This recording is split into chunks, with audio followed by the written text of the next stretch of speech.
नमस्कार. आताच्या व्हिडिओमध्ये आपण समजून घेणार आहोत बायपोलर डिसऑर्डर. आता बायपोलर डिसऑर्डर म्हणजे काय, की ज्याला मराठीत द्विध्रुवी मानसिक विकार असं म्हणतो. आता याच्यामध्ये काय होतं, की हा एक मानसिक आजार आहे असं तर सर्वांनाच माहिती आहे. आता बायपोलर डिसऑर्डर हा एक असा मानसिक विकार आहे किंवा आजार आहे, ज्यामध्ये व्यक्तीच्या मूडमध्ये अत्यंत चढ-उतार म्हणजे एक्स्ट्रीम लेव्हलचं मूड स्विंग्स दिसायला भेटतात. म्हणजेच काय, तर व्यक्ती हा कधी खूप जास्त आनंदी असतो किंवा खूप ऊर्जावान असतो, अति उत्साही असतो, तर कधी खूपच त्याला खिन्न वाटते, निराश वाटते, ऊर्जा कमी झाल्यासारखी वाटते किंवा डिप्रेशन एपिसोड्स त्याच्यामध्ये बघायला भेटतात. जर आपण बघितलं तर आपल्या सर्वांच्याच आयुष्यात कुठं ना कुठं छोट्या-मोठ्या प्रमाणात आपले मूड सुद्धा बदलत असतात किंवा आपल्या मूडमध्ये सुद्धा चढ-उतार दिसून येत असते.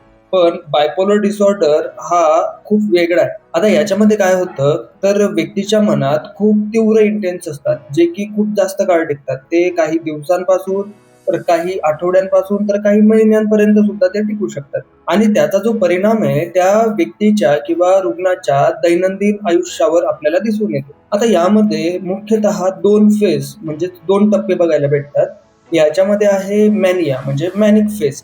आता मॅनिक फेज काय असतं, की व्यक्ती हा कधी खूप आनंदी होतो किंवा खूप जास्त चिडचिड करायला लागतो. त्याला झोप कमी लागते, पण त्याला कधी थकवा जाणवतच नाही. तो खूप जास्त बोलतो, खूप वेगाने त्याच्यामध्ये विचार डेव्हलप होतात किंवा खूप जास्त वेगाने त्याला विचार यायला लागतात. सामान्यतः तो खूप चुकीचे निर्णय घेत असतो, जसे की पैसे जास्त खर्च करणे किंवा एखाद्या ॲडिक्शनला जवळ करणे, या पद्धतीचे चुकीचे निर्णय तो नेहमी घेत असतो. आता यामध्ये दुसरा फेज म्हणजे डिप्रेसिव्ह फेज, ज्याला आपण डिप्रेसिव्ह एपिसोड्स पण असं म्हणू शकतो.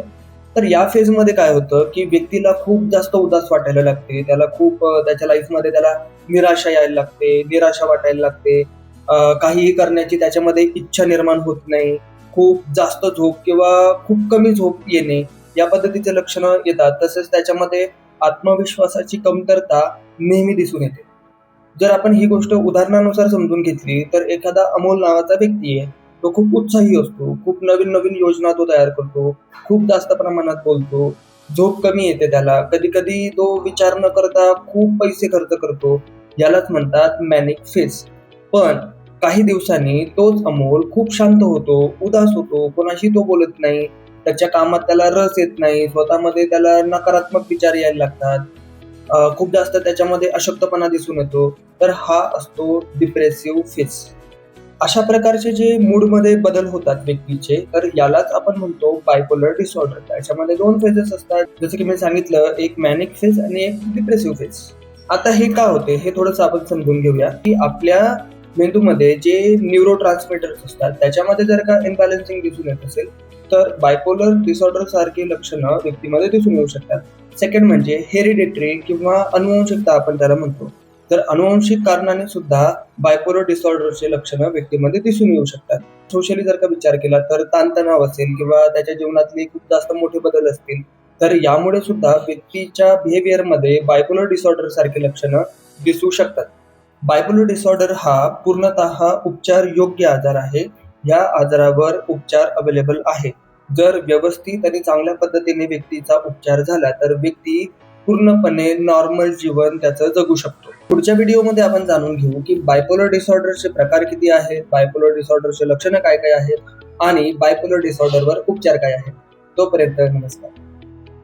तर आताच्या व्हिडिओमध्ये आपण जाणून घेऊया, की बायपोलर डिसऑर्डरचे प्रकार काय-काय आहेत. त्याच्यामध्ये पहिला प्रकार म्हणजे बायपोलर 1, ज्याला आपण बायपोलर फर्स्ट असं म्हणतो. बायपोलर फर्स्ट काय असतो, तर बायपोलर फर्स्टमध्ये असतो मॅनिया, जो की खूप जास्त तीव्र असतो. कधी-कधी हा मॅनिया कंट्रोल करण्यासाठी रुग्णाला हॉस्पिटलमध्ये दाखल करावे लागते. त्याच्यामध्ये डिप्रेसिव्ह एपिसोड सुद्धा दिसू शकतात. जर आपण उदाहरणासह ह्या गोष्टी समजून घेतल्या, तर असं सांगता येईल, की राहुल नावाचा किंवा अमोल नावाचा एखादा व्यक्ती आहे. तो खूप उत्साही होतोय. 2-3 दिवस झोपतच नाहीये किंवा त्याला झोपच आली नाहीये. खूप जास्त प्रमाणात तो पैसे खर्च करतोय. स्वतःला खूप तो मोठा माणूस आहे असं समजतोय. नंतर काही दिवसांनी काय होतं, तर तो खूप उदास होतो किंवा कोणाशी बोलत नाही. त्याला राग जास्त यायला लागतो. त्याला डिप्रेसिव्ह एपिसोड्स यायला लागतात. तर ह्या ज्या गोष्टी आहेत, ह्या येतात बायपोलर फर्स्टमध्ये. याचा दुसरा प्रकार म्हणजे बायपोलर सेकंड किंवा बायपोलर 2. आता बायपोलर 2 मध्ये काय असतं, तर त्याच्यामध्ये असतं डिप्रेशन, जे की खूप जास्त तीव्र असतं आणि मॅनिक एपिसोड्स त्याच्यामध्ये थोड्याशा प्रमाणात कमी दिसायला भेटतात. यालाच आम्ही म्हणतो हायपोमॅनिया. तर ही गोष्ट आपण उदाहरणासह समजून घेतली तर असं सांगता येईल की एखादी सीमा नावाची व्यक्ती आहे, तर खूप दिवस ती खूप उदास राहते किंवा तिच्या कामात तिचं मनच लागत नाहीये. कधी-कधी ती थोडी जास्त आनंदी होतीये आणि खूप जास्त ॲक्टिव्ह होते. पण ते इतके गंभीर पण नसतात की तिला हॉस्पिटलमध्ये जावं लागेल किंवा ॲडमिट व्हावं लागेल. आता तिसरा जो प्रकार आहे तो आहे सायक्लोथायमिक डिसऑर्डर. आता याच्यामध्ये काय असतं की बेसिकली मूडचे चढ-उतार असतात. कधी तो खूप जास्त आनंदी होतो, कधी तो थोडासा रागीट होतो. हे जे चढ-उतार आहेत हे एका हलक्या स्वरूपाचे असतात, पण ते दीर्घकाळ असतात. ते सामान्यतः 2 वर्ष किंवा त्याहून अधिक असू शकतात. आता चौथा जो प्रकार आहे तो म्हणजे अनस्पेसिफाईड बायपोलर डिसऑर्डर. यामध्ये असतात बायपोलर सारखी लक्षणं. पण जे आतापर्यंत मी प्रकार सांगितले त्या प्रकारात हा प्रकार बसत नाही. उदाहरणार्थ एखाद्या व्यक्तीमध्ये आपल्याला मूड स्विंग्स दिसतात, पण त्याचा कालावधी किंवा त्याची जी तीव्रता आहे ती जे ठरवलेले निकष असतात त्या निकषांप्रमाणे नसते, म्हणून त्याला अनस्पेसिफाईड बायपोलर असं म्हणतात. थोडक्यात जर का आपण विचार केला तर आपल्याला असं सांगता येईल की बायपोलर फर्स्ट म्हणजे तीव्र मॅनिया, बायपोलर सेकंड म्हणजे जास्त डिप्रेशन किंवा त्याच्यामध्ये हलका स्वरूपाचा मॅनिया, तिसरं म्हणजे सायक्लोथायमिक जे असतं ते हलके पण सतत मूडमध्ये बदल होणारं असं आपल्याला दिसतं.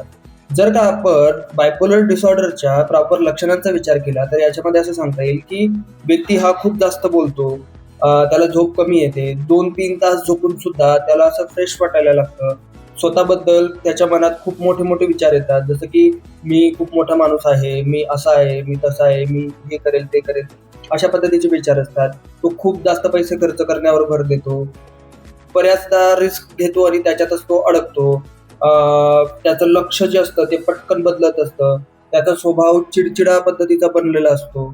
दुसरं म्हणजे डिप्रेशनची लक्षणे. आता डिप्रेशनच्या लक्षणामध्ये नेहमी काय असतं तर सतत उदासी असणे किंवा कोणत्याही गोष्टीमध्ये त्याला रस न वाटणे, त्याच्यामध्ये थकवा खूप जास्त प्रमाणात दिसणे, कमजोरी त्याला वाटत असते.